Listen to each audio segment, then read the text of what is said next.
ఆసక్తితో చేరువచ్చిన మీకు శుభములు తెలియచేస్తూ ఉన్నాను. గడిచిన కాలమంతా ప్రభు మనల్ని కాచి దాచి భద్రపరిచి ఇలాగున దేవుని సన్నిధానంలో మనం చేరి ప్రభువును స్తుతించటానికి, ముఖ్యంగా దేవుని సన్నిధానంలో ప్రార్థనలు చేయటానికి ప్రభు మనకు అవకాశం ఇచ్చారు. దాన్ని బట్టి మనము ప్రభువుకు కృతజ్ఞతలు చెల్లించవలసిన వారమై ఉన్నాం. హల్లెలూయా. ఈ మధ్యాహ్నం దేవుని వాక్యాన్ని ధ్యానం చేయటం కొరకు పేతురు రాసిన మొదటి పత్రిక 3వ అధ్యాయము 4వ వచనాన్ని మనం చదువుదాం. పేతురు రాసిన మొదటి పత్రిక 3వ అధ్యాయము 4వ వచనాన్ని మనం చదువుదాం. మరి బైబిల్ ఉన్నవారు తెరవండి. మరి నేను చదువుతున్నప్పుడు పాస్టర్ గారు చదువుతున్నప్పుడు మీరు కూడా చూస్తే బాగుంటుంది. చదువుదాం. సాధువైనట్టియు మృదువైనట్టియు గుణమను అక్షయ అలంకారము గల మీ హృదయపు అంతరంగ స్వభావము మీకు అలంకారముగా ఉండవలెను. అది దేవుని దృష్టికి మిగుల విలువగలది. ఈ మాట చూడండి. అలంకారం అనేసరికి స్త్రీలైన వారికి బాగా ఇష్టమైంది. అంతేకాకుండా ఈ రోజుల్లో అలంకారమును గురించి చాలా ఎక్కువ ధనాన్ని వెచ్చించే అనేక మందిని మనం చూస్తాం.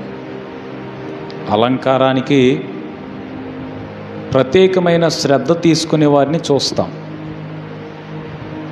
అయితే బైబిల్ మనకు నేర్పిస్తున్న అలంకారం ఏంటనంటే, ఈ పైన ఉండే అలంకారం ఈ లోకానికి కనిపిస్తుంది, లోకానికి అది విలువైంది కూడా. ఈ అలంకారం అని అంటే కేవలం ముఖానికి పౌడర్ రాసుకుంటే సరిపోదు, రకరకాల క్రీములు రాసుకోవాలి. కేవలం టైం చూసుకోవటానికి వాచ్ పెట్టుకుంటే సరిపోదు, చేతికి గలగల శబ్దం వచ్చే, లేకపోతే తలతల మెరిసే ఇలాంటి వస్తువులను అలంకారంగా వేసుకొని మరి లోకము దాన్ని చాలా విలువగా ఎంచుకుంటుంది. ఊరికి వెళ్తున్నారని అనుకోండి, మరి ఏ అలంకారం లేకుండా వెళ్ళిపోతే బాగోదని మరి అక్కడ విలువగా కనిపించడం కొరకు శ్రద్ధ తీసుకొని అలంకరించుకొని తమను తాము అలంకరించుకునే స్త్రీలను మనము సాధారణంగానే చూస్తాం. అయితే నేను అలా అలంకరించుకుంటారా వద్దా అనే దాని గురించి నేను ఇప్పుడు ప్రస్తావించకుండా, దానికంటే ఈ లోకమునకు విలువైన అలంకారం గురించి మనుషులు ఎంత శ్రద్ధ తీసుకుంటున్నారో, దాని గురించి ఎంత ఎక్కువగా పట్టించుకుంటున్నారో, అలంకరించుకోవడం కోసం ఒక అలమరాను కూడా ప్రత్యేకించి ఒక అలమరా ఉంటుంది. అలంకారాలకు మరి ప్రత్యేకమైన అలమరా. అయితే ఈ విలువైన లేకపోతే లోకమునకు విలువగా అనిపించే అలంకారమును గురించి ఇంత శ్రద్ధ తీసుకుంటున్న మీరు దేవుని దృష్టికి విలువైన అలంకారాన్ని కూడా కలిగి ఉండాలి అనేది ఈ మధ్యాహ్నం నేను గుచ్చి లేక ప్రాముఖ్యమైన విషయముగా నేను దీన్ని జ్ఞాపకం చేస్తున్నాను. అది ఏంటి అనంటే, మనుషులకు విలువగా అనిపించే అలంకారమును గురించి ఎంత ఎక్కువగా ఆలోచించి దాని కొరకు ధనమును వెచ్చించి సమయం తీసుకొని తమను తాము అలంకరించుకోవటం కోసం చాలా ఎక్కువ సమయాన్ని వెచ్చిస్తారు, సమయాన్ని తీసుకుంటారు. అయితే దేవుని దృష్టికి విలువైన అలంకారం కూడా మనకు అవసరం, అది చాలా ప్రాముఖ్యం అనే విషయం ఈ మధ్యాహ్నం మీకు అర్థమవ్వాలని ఈ మాటలు నేను జ్ఞాపకం చేస్తున్నాను. దేవుని దృష్టికి విలువైన అలంకారం ఏంటి అని అంటే అక్కడ చెప్తున్నారు పేతురు గారు, సాధువైనట్టియు మృదువైనట్టియు గుణమనే అక్షయ అలంకారం. అది ఏమండి, ఒకవేళ ఈ లోకమునకు కొంచెం విలువగా అనిపించడం కొరకు కొంచెం వెల చెల్లించి తమను తాము అలంకరించుకోవటానికి, అలంకారం అనగానే స్త్రీలకు ఎక్కువ ఈ పదం ఉపయోగించాలి. ఎందుకనంటే పురుషులు కూడా అలంకారానికి ప్రాముఖ్యతని ఇచ్చే వాళ్ళు ఉన్నారు. ఎవరనంటే యాక్టర్స్ ఉంటారు. వారి నిజ స్థితి కంటే మరి బయట కెమెరాలో లేక చూసేవారికి బాగా కనిపించాలి కనుక ఈ నటులు అయిన వాళ్ళు తమను తాము అలంకరించుకుంటారు. రకరకాల డ్రెస్సులు వేసుకొని వారి ముఖ కవలికలు అన్నీ కొంచెం బాగా కనిపించడం కోసం పురుషులు కూడా అలంకరించుకుంటారు. కానీ అలంకారం అనే పదం ఎక్కువ స్త్రీలకే ఆపాదించబడుతుంది. అందుకని స్త్రీలను గురించి మాట్లాడుతూ పేతురు చెప్పిన మాటను మీకు జ్ఞాపకం చేస్తున్నాను. దేవుని దృష్టికి విలువైన అలంకారం ఇది ఏ అలంకారం అని అంటే అక్షయ అలంకారం. చెరిగిపోదు, కరిగిపోదు, అసలు మాసిపోదు. ఆ అలంకారం ఎప్పటికీ పోదు. స్తోత్రం. ఒకవేళ ఈ లోకం దృష్టికి విలువగా అనిపించడం కొరకు మనం అలంకరించుకునే అలంకారాలు ఉన్నాయి చూసారా, అది ఇల్లైనా ఏమండి, మనుషులైనా లేక వస్తువైనా ఏదైనా ఆ అలంకారం కొంతవరకు ఉంటుంది. మీకు అర్థమయ్యేటట్టు చెప్పాలనంటే మనిషి వేసుకునే ఆ కలర్ అయినా, ఇంటికి వేసే కలర్ అయినా, మనిషికి వేసేదైతే కొంత సమయమే ఉంటుంది, కొన్ని నిమిషాలు లేక కొన్ని గంటలు ఉంటుంది. ఆ తర్వాత అది పోతుంది. ఆ క్రీమ్ కావచ్చు, ఆ కలర్ కావచ్చు, అవి పోతాయి. ఇంటికి వేసేది కొన్ని సంవత్సరాలు ఉండొచ్చు. అలాగున కొంతవరకు మాత్రమే ఉంటాయి. అవి చాలా విలువైనవే, కానీ కొంతవరకు ఉంటాయి. దేవుని దృష్టికి విలువైన ఈ అక్షయ అలంకారం అనే ఈ అలంకారాన్ని గనక మనం అలంకరించుకుంటే, అది ధరించుకుంటే, అది అక్షయమైనది, ఎప్పటికీ పోదు, తరిగిపోదు, చెరిగిపోదు, అసలు ఎప్పటికీ పోదది. ఏంటా అలంకారం అని అంటే మనం చదివాం, సాధువైనట్టు మృదువైనట్టు గుణము. స్తోత్రం.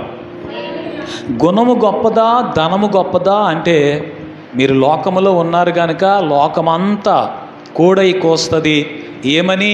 ధనమే గొప్పదని. స్తోత్రం. ఏం గొప్పదని? ధనమే గొప్పది. గుణం గొప్పదా, ధనం గొప్పదా అని అంటే లోకమంతా ఏకమై కోరుకునేది ధనాన్నే కానీ గుణాన్నైతే కోరుకోదు.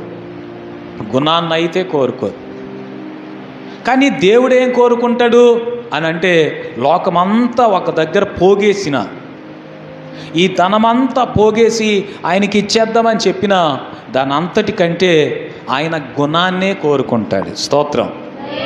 ఈ గుణము పైన అలంకరించుకునేదా లేక లోపల ధరించుకునేదా అని అంటే బైబిల్ చెప్తుంది అది అంతరంగ స్వభావం. స్తోత్రం. ఏ స్వభావం అట? అంతరంగ స్వభావం. అంతరంగంలో అలంకరించుకోవలసిన స్వభావం అది. అందుకని ఈ సాధువైనట్టు మృదువైనట్టునైన గుణాన్ని, ఈ అంతరంగ స్వభావాన్ని మీరు అలంకారముగా ధరించుకోండి లేక అలంకరించుకోండి అని పేతురు గారు మాట్లాడుతున్నారు. స్తోత్రం. తప్పకుండా దేవుని బిడ్డలైన వారు లేక క్రైస్తవ స్త్రీలు అలంకరించుకోవలసిన ఒక ప్రాముఖ్యమైన అలంకారం ఇది. ఏవండి, ప్రాముఖ్యమైన అలంకారం ఇది. మనం ఏ పెళ్ళికో ఫంక్షన్కో వెళ్తే ఎంత చక్కగా రెడీ అయ్యి అలంకరించుకొని, మనల్ని మనం అలంకరించుకొని, లేక ఎక్కడికైనా ప్రయాణం వెళ్తూ ఉన్నప్పుడు మనల్ని మనం అలంకరించుకొని చక్కగా రెడీ అయ్యి వెళ్తామో, అలాగే దేవుని బిడ్డలుగా మనము ఉండటానికి ఇష్టపడుతున్నాం కనుక ఈ స్వభావంతో, ఈ అంతరంగ స్వభావంతో మనల్ని మనం అలంకరించుకోవాలని బైబిల్ చెప్తోంది. స్తోత్రం. చెప్పాలి హల్లెలూయా. ఈ స్వభావం తప్పకుండా మనం ధరించుకోవాలి. ఒక్కసారి ఆ వచనాన్ని నేను చదువుతున్నాను, వినండి. సాధువైనట్టు మృదువైనట్టునైనా గుణమను అక్షయ అలంకారము గల మీ హృదయపు అంతరంగ స్వభావము మీకు అలంకారముగా ఉండాలి. అది దేవుని దృష్టికి మిగుల విలువ కలిగింది. హల్లెలూయా. ప్రభువారు ఆయన సన్నిధికి మనం వస్తాం కదా, ఆయన సన్నిధికి మనం వచ్చినప్పుడు మనల్ని పైన చూస్తాడా లేక మన హృదయములో అంతరంగ స్వభావాన్ని చూస్తాడా అని అంటే ఆయన అంతరంగమునే చూస్తాడు. స్తోత్రం. ఎక్కడ చూస్తాడు? అంతరంగమునే చూస్తాడు, అంతరంగ స్వభావాన్ని చూస్తాడు. అందుకే 51వ కీర్తనలో కీర్తనకారుడు ఏమంటారనంటే, నీవు అంతరంగమందు సత్యము కోరుతున్నావు. అవచ్చినను ఒకసారి చదవండి. 51వ కీర్తనలో 10వ వచనం తర్వాత ఉండొచ్చు మాట. 51వ కీర్తన. నా అంతరంగములో స్థిరమైన మనస్సును నూతనంగా పుట్టించుము. నీవు అంతరంగములో సత్యమును కోరుతున్నావు అనే మాట కావాలి. నేను చూపిస్తాను చూడండి.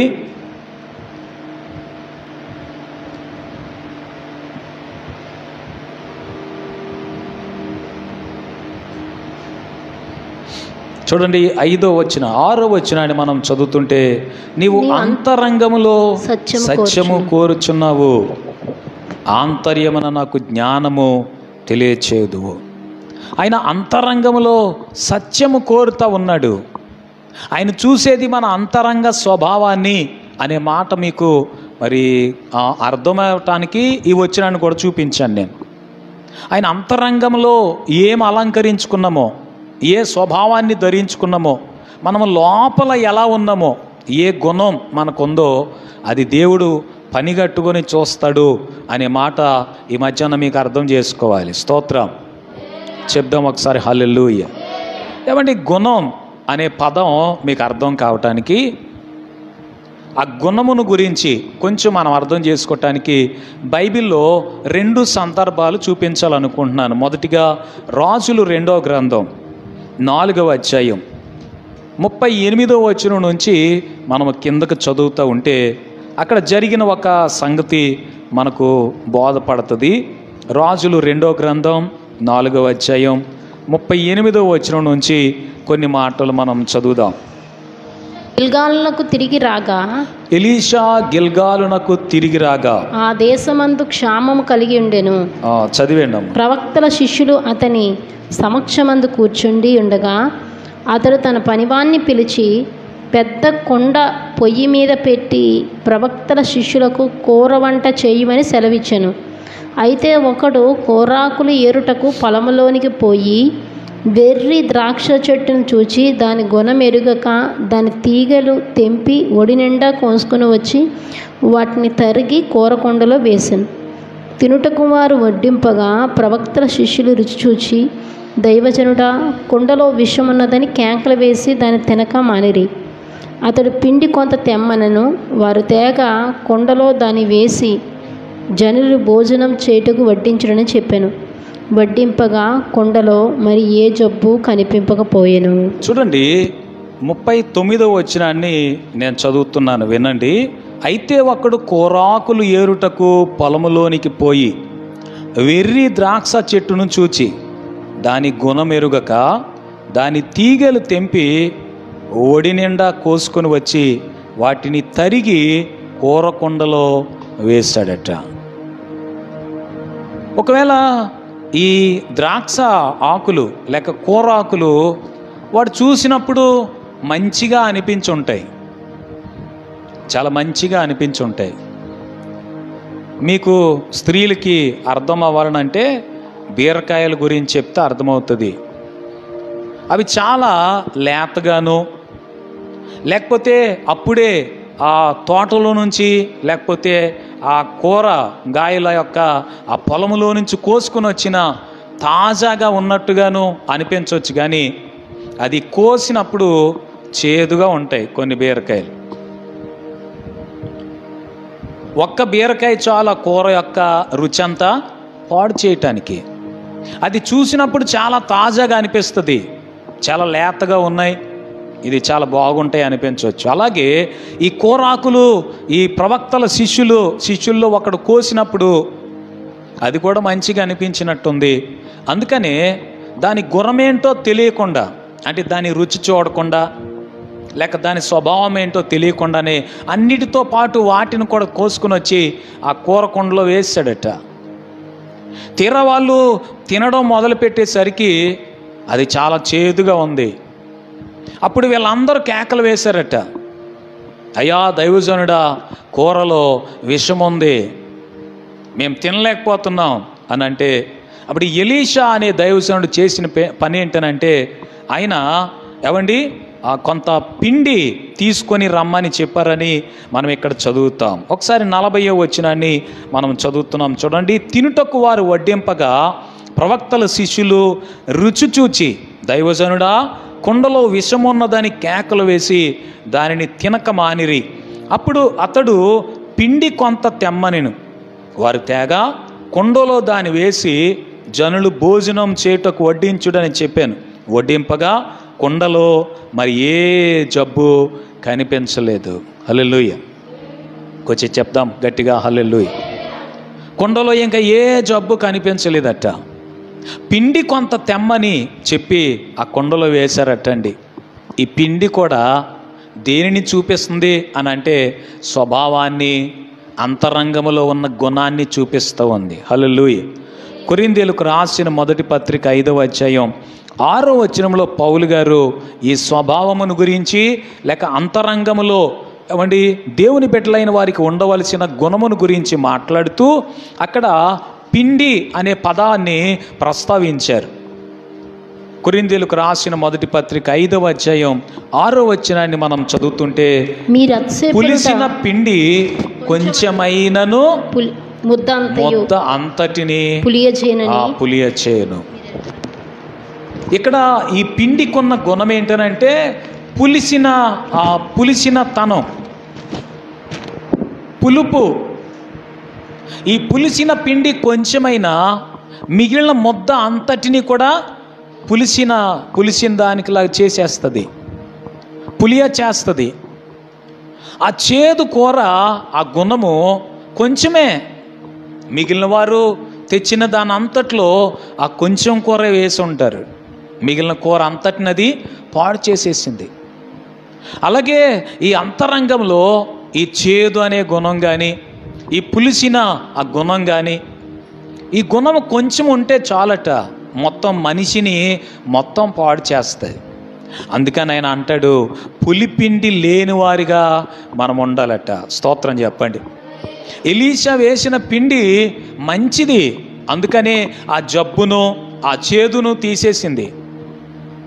సాధారణంగా జబ్బు అనే పదం ఇక్కడ ఏమండి దేవుని వాక్యంలో వాడబడింది, కానీ మన వాడుక భాషలో కొంతమంది ఏమండి వారు ప్రవర్తించే ప్రవర్తన చూసి మాట్లాడే మాటలు ఏముంటుందని అంటే, నీకేం రోగం వచ్చింది, ఈరోజు నేను ఇలాగ చేస్తున్నావు. ఇంకా ఘాటు అయిన పదం ఏంటనంటే, నీకే మాయ రోగం వచ్చింది, నువ్వు ఇలాగున్నావు, ఈరోజు నువ్వు ఎందుకు ఇలా చేస్తున్నావు అనే మాటలు మీరు వినుంటారు. ఈ కుండలో ఏమన్నా పిండి వేసిన తర్వాత ఇంక ఏ జబ్బు లేదట. స్తోత్రం. వారు చక్కగా భోజనం చేశారు.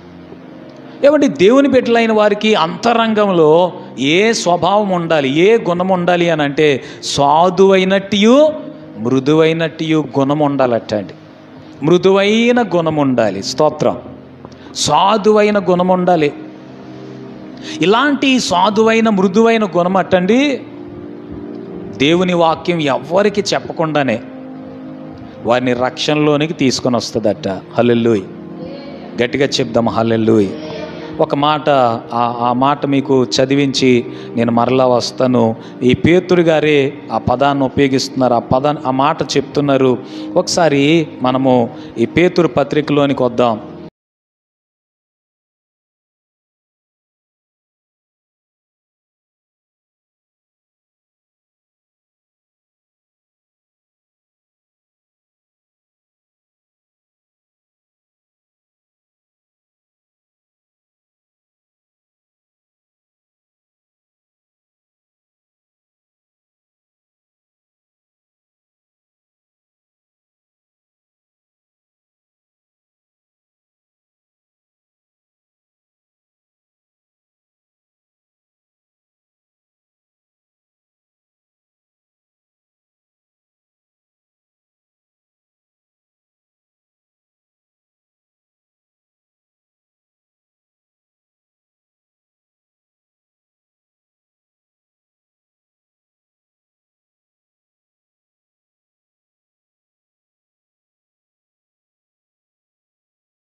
మృదువుగా అయిపోవాలి, చాలా మృదువుగా అయిపోవాలి.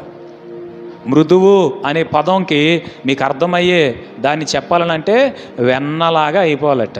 స్తోత్రం చెప్పండి ఒకసారి. ఎలాగైపోవాలి? వెన్న ఎంత మృదువుగా ఉంటుందంటే చేత్తో పట్టుకుంటే అసలు పట్టుకున్నట్టే ఉండదు. స్తోత్రం గట్టిగా చెప్పండి హల్లెలూయా.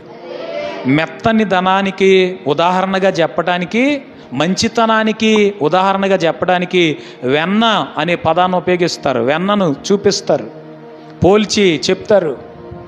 వెన్నలాగా అయిపోవాలి,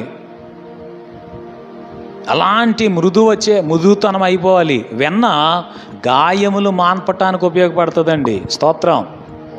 దేనికి ఉపయోగపడుతుంది? ఆ మంటతో, బాధతో, నొప్పితో ఉన్న గాయానికి గాన మీరు వెన్న రాస్తే అది చాలా చల్లగా అయిపోతుంది. స్తోత్రం. దేవుని బిడ్డలు గాయాలు రేపేవారిగా కాకుండా గాయమును మాన్పే అలాంటి గుణము దేవుని బిడ్డలకు ఉండాలట. స్తోత్రం చెప్దాం. హల్లెలూయా. అందుకని ఇలా గాయములు మాన్పే ఆ గుణాన్ని, సాధువైన గుణం, మృదువైన గుణాన్ని తనకు గనక తెచ్చుకుంటే అప్పుడు వాక్యం ఏమీ చెప్పనవసరం లేదట. వాక్యం లేకుండానే వారిని ఎక్కడ తీసుకుని రావచ్చానంటే దేవుని దగ్గరికి తీసుకుని వచ్చేయచ్చు. హల్లెలూయా చెప్దాం. హల్లెలూయా. ఈ మధ్యాహ్న వేళల్లో అలాంటి స్వభావాన్ని, అంతరంగ స్వభావం, అది పైకి కనిపించదు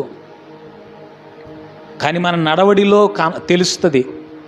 మనం ప్రతిరోజు బ్రతికే ఆ బ్రతుకులో కనబడుతుంది. ఈ అలంకారం తలతల మెరవదు, గల్లు గల్లుమని శబ్దం చేయదు, తలుకు బెలుకులు అనిపించదు, అసలు ఏమీ శబ్దం చేయదు, అసలు ఏ సౌండ్ చేయదు, ఎవరికి కనిపించదు, కళ్ళు మిరిమిట్లు గొలిపేటట్టుగా ఏమి ఉండదు.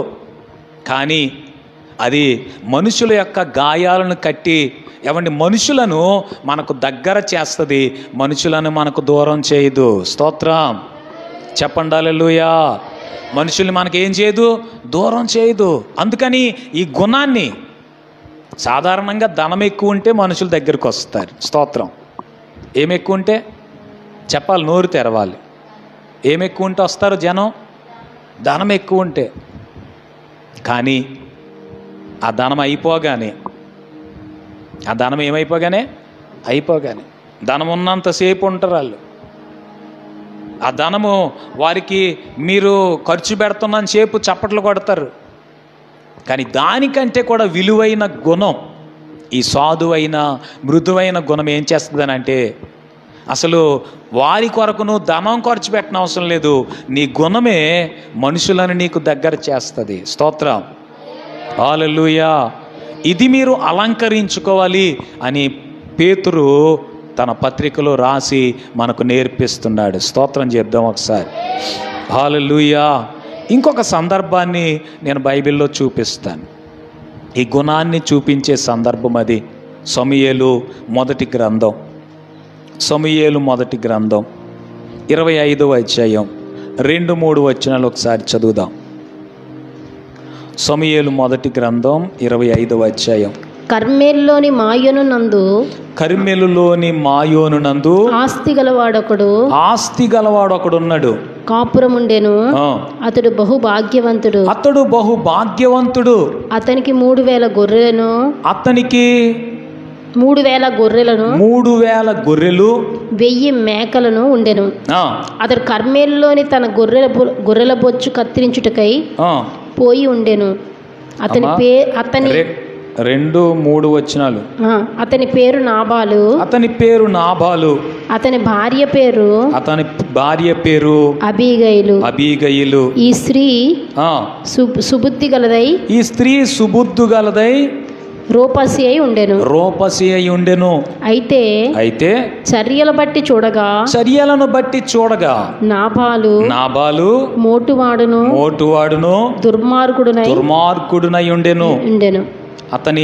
అతడు కాలేబు సంతతివాడు. ఇక్కడ 2 విషయాలు మనకు ఈ 2 వచనాల్లో కనిపిస్తాయి. మొదటిది, నాబాలు చాలా భాగ్యవంతుడు. ఆ పదం మన వాక్యానికి లేకపోతే మన వాడుక మాటలు చెప్పాలనంటే ధనవంతుడు. ధనమా గుణమా అనేవి రెండు విషయాలు నేను మీకు ఈ మధ్యాహ్నం జ్ఞాపకం చేస్తున్నాను. అతడు చాలా ధనవంతుడు, భాగ్యవంతుడు. 3000 గొర్రెలు ఉన్నాయట. ఎన్ని గొర్రెలు? మాట్లాడట్లేదు. ఇప్పుడు ప్రస్తుత పరిస్థితులను బట్టి మాస్క్ మూతికెట్టుకోమన్నారు కానీ నోట్లో పెట్టుకోమనలేదు కదా. స్తోత్రం చెప్పండి ఒకసారి. హల్లెలూయా. పొరపాటున ఎవరైనా మాస్కు మూతికెట్టుకోవడం మానేసి నోట్లో పెట్టేసుకుంటే ఆ మాట రాదు. అది అలా చేయకండి. చెప్పండి ఒకసారి. అతడికి ఎన్ని గొర్రెలు ఉన్నాయట?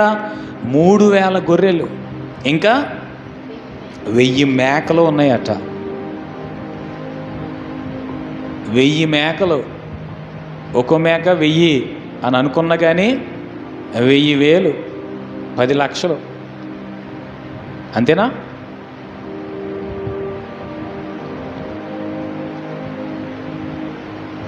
మేక ఒక్కటి 1000 రూపాయలు లెక్కేసుకున్నా కాదా?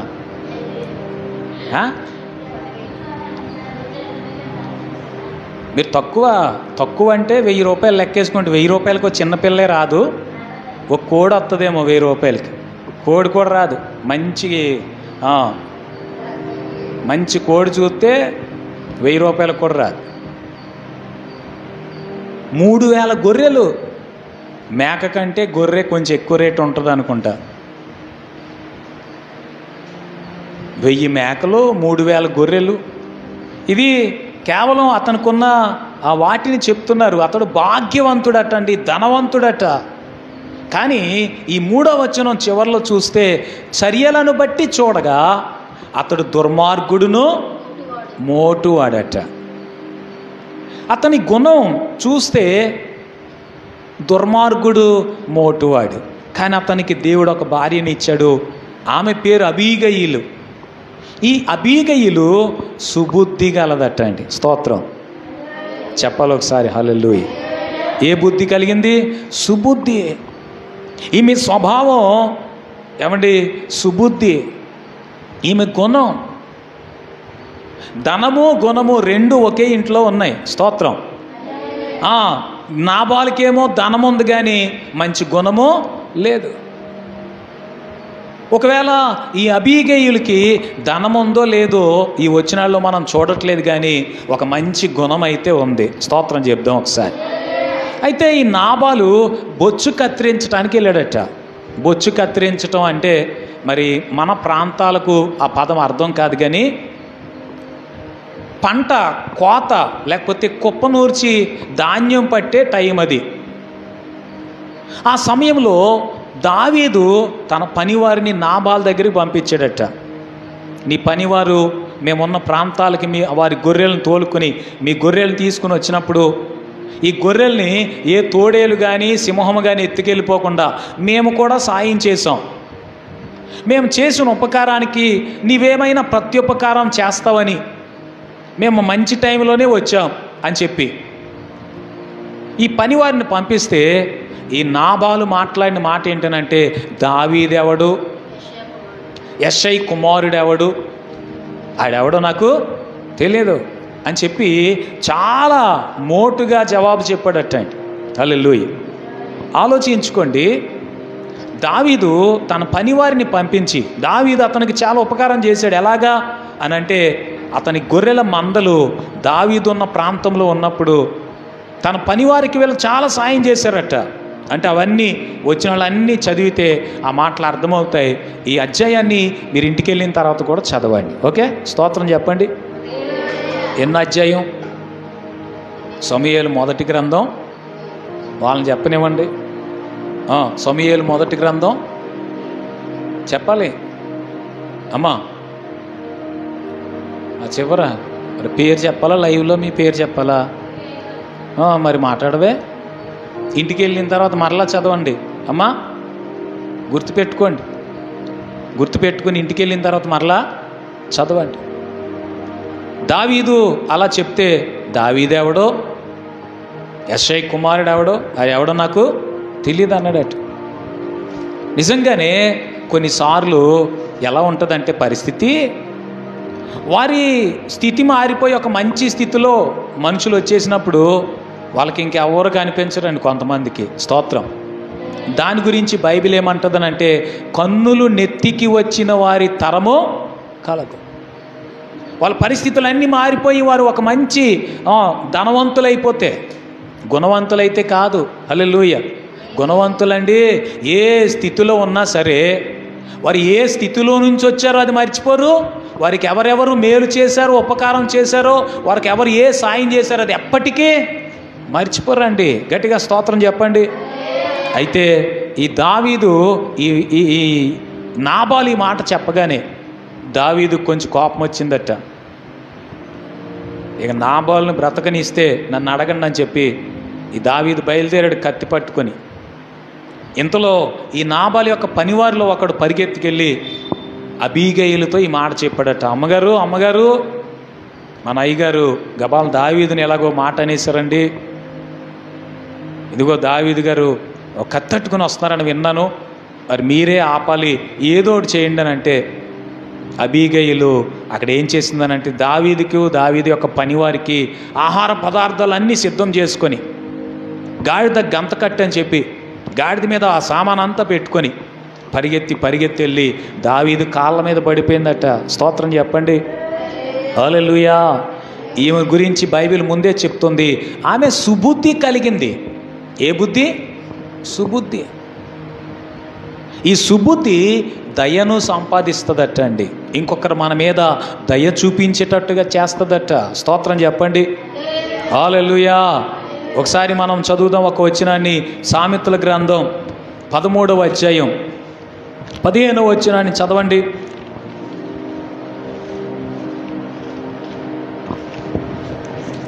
అంత సమయం. సుబుద్ధి దయను సంపాదించును. సుబుద్ధి దయను సంపాదిస్తుంది. హల్లెలూయా.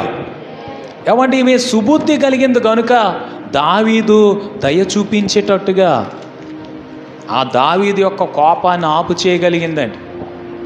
దావీదు యొక్క కోపాన్ని ఏం చేయగలిగింది? ఆపు చేయగలిగింది.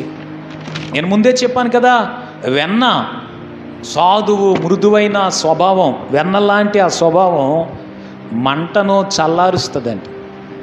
హల్లెలూయా. ఏమంటే మనుషులను దగ్గర చేస్తుంది, మనుషుల గాయాన్ని, కోపాన్ని, ఆ వేడిని తగ్గిస్తుంది. బంధాలు స్థిరపరుస్తుంది. స్తోత్రం చెప్పండి ఒకసారి. ఏం చేస్తుంది? బంధాలు స్థిరపరుస్తుంది, సంబంధాన్ని తెగ్గొట్టదు. హల్లెలూయా. ఎరగొట్టేదు, అతుకుతుంది. ఈ సుబుద్ధి దయను సంపాదిస్తుందని చెప్పినట్టుగానే సుబుద్ధి కలిగిన అబీగయిలు మాటలకు దావీదు కోపమంతా చల్లారిపోయిందండి. హల్లెలూయా.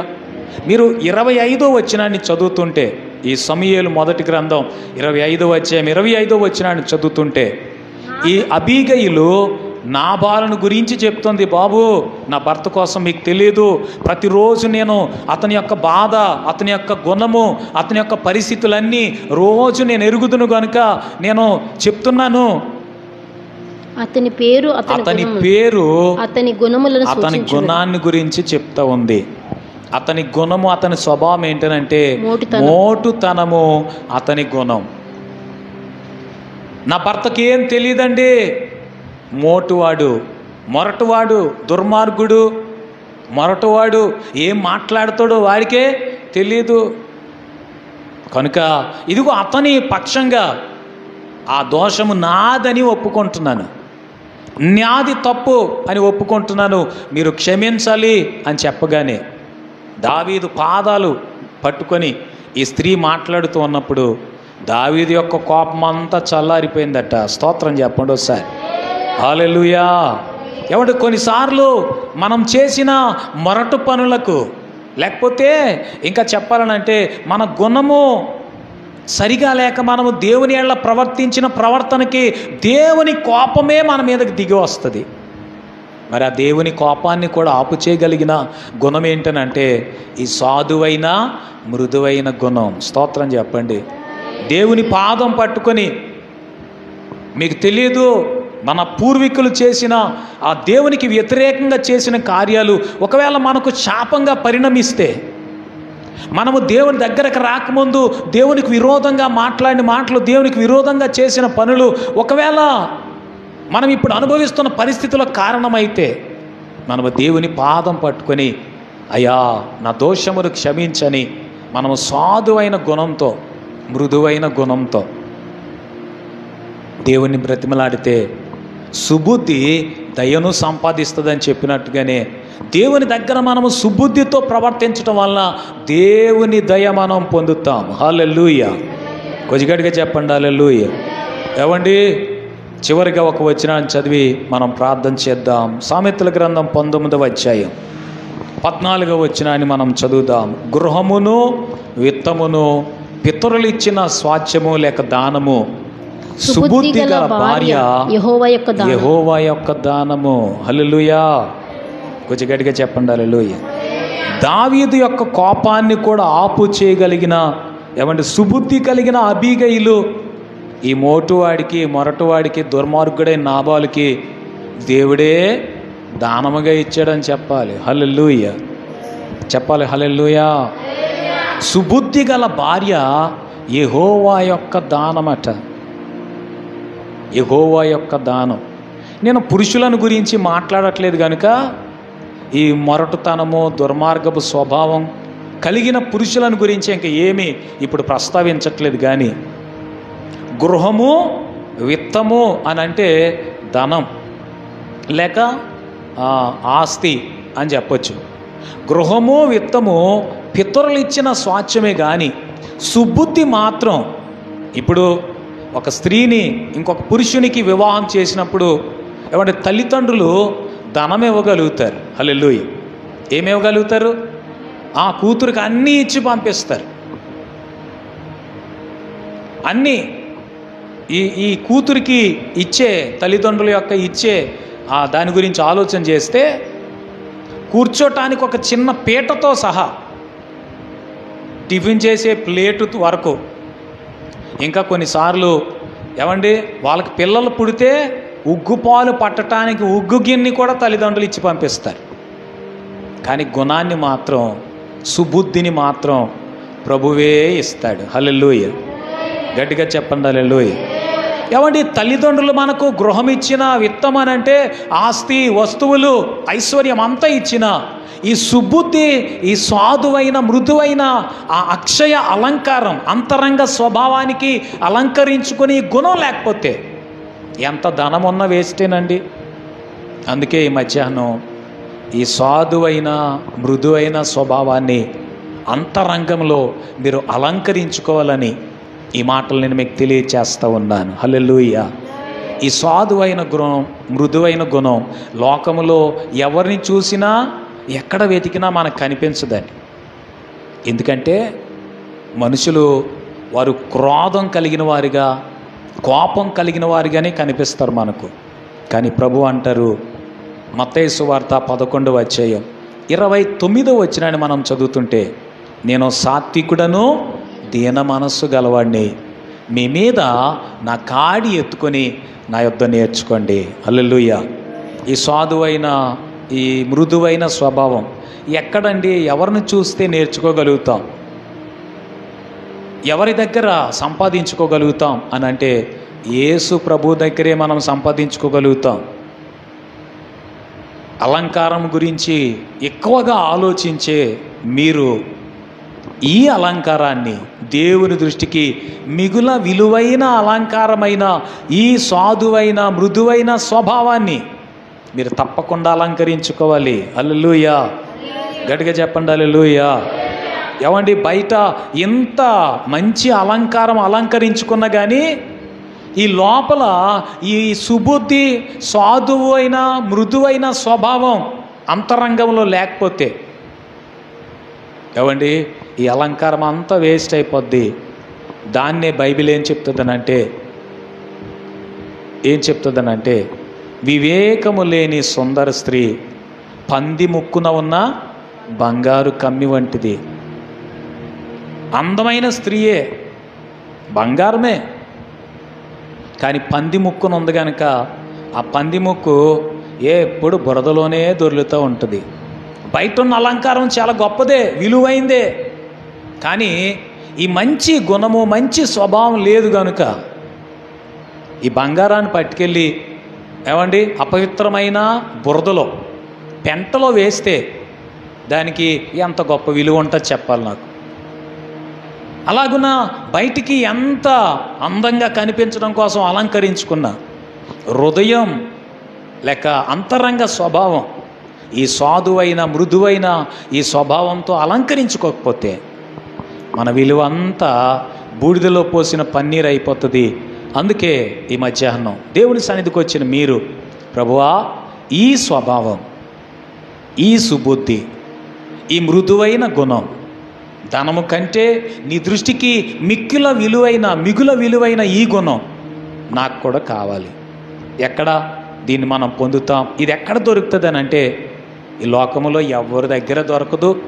వాళ్ళు ఎంత గొప్ప వాళ్ళైనా కావచ్చు, భాగ్యవంతులు, ధనవంతులైనా కావచ్చు, కానీ యేసు ప్రభు దగ్గర మాత్రమే ఈ గుణము మనకు దొరుకుతుంది, ఈ స్వభావం మనకు దొరుకుతుంది, ఈ అలంకరణ మనం పొందగలుగుతాం. ప్రభువా, ఈ గుణం నాకు కూడా కావాలని మనము మోకరించగలిగితే మోకరించి తరలు వంచి ఒక చిన్న ప్రార్థన చేద్దాం. తరలు వంచి ఒక చిన్న ప్రార్థన చేద్దాం. ఒక చిన్న ప్రార్థన చేద్దాం. హల్లెలూయా. అంతరంగంలో ఈ అలంకారాన్ని తప్పకుండా మనము ధరించుకోవాలి, అలంకరించుకోవాలి. ఈ బయట మనము అందంగా లేక సౌందర్యంగా కనిపించడం కొరకు ధనం వెచ్చిస్తున్నాం, సమయాన్ని వెచ్చిస్తున్నాం, బాగా అలంకరించుకోవటానికి చాలా ఇష్టపడుతున్నాం. మంచిది. ఏమి అలంకరించుకోకుండా మురికి జుట్టుతో, జిడ్డు ముఖంతో, కంపు కొట్టే బట్టలతో మనము ఎటు పడితే అటు తిరుగుతూ ఎక్కడ పడితే అక్కడికి వెళ్ళిపోకూడదు. మనల్ని మనం అలంకరించుకొని మనము చక్కగా కనిపించటానికి మనము సమయాన్ని, ధనాన్ని కూడా వెచ్చించాలి. మంచిదే. దానికంటే కూడా మిగుల విలువైనది ఏంటనంటే, దేవుని దృష్టికి అవసరమైంది, విలువైంది ఏంటనంటే మన అంతరంగ స్వభావం. మనం అంతరంగంలో ఆయన సత్యమును కోరుతూ ఉన్నాడు. సాధువైన గుణము, మృదువైన గుణం మనకు ఉండాలి. ఆ గుణము, ఆ సుబుద్ధి, ఆ మంచి బుద్ధి దేవుని దయను మనకు సంపాదించి పెడుతుంది. మోటుతనము, దుర్మార్గపు ఆ గుణము లేక ఈ లోకపు ధనము దేవుని దయను సంపాదించదు. అందుకే మధ్యాహ్నం, ప్రభువా, నీ దయను పొందడానికి ఇదిగో నీ పాదము పట్టి ప్రభువా నేను బ్రతిమలాడుతున్నాను.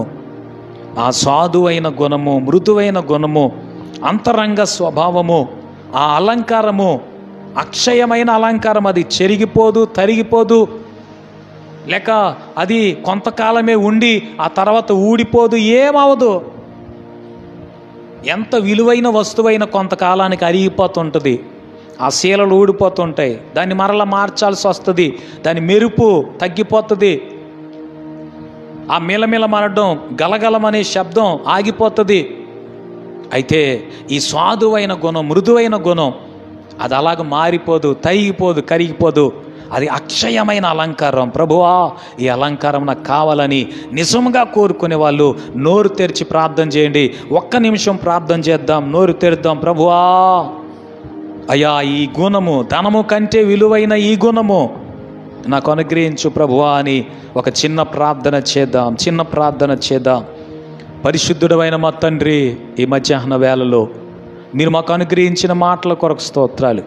నిజమే అయ్యా, ధనము కంటే కూడా విలువైన ఈ అంతరంగ స్వభావము, సాధువైన మృదువైన గుణము మేము అలంకరించుకోవటానికి, ధరించుకోవటానికి సహాయం చేయండి. ఈ మాటలు వినని బిడ్డలు ఎవరైతే నిజముగా ఈ గుణము నాకు కావాలి, ఈ సుబుద్ధి వలన దేవుని దయను నేను పొందాలని ఆశతో అడుగుతున్నారో వారికి నీ కృప దయచేయండి. నీ దగ్గర నేర్చుకోవటానికి, నీ దగ్గర పొందుకొని దాన్ని ధరించుకోవటానికి మీరు వారికి సహాయం చేయండి. సమస్తమైన మహిమ, ఘనత, ప్రభావములను మీరు పొందుకోండి. యేసుక్రీస్తు నామములో ఆమేన్. ఓకే, అందరికీ వందనాలు. Praise lord.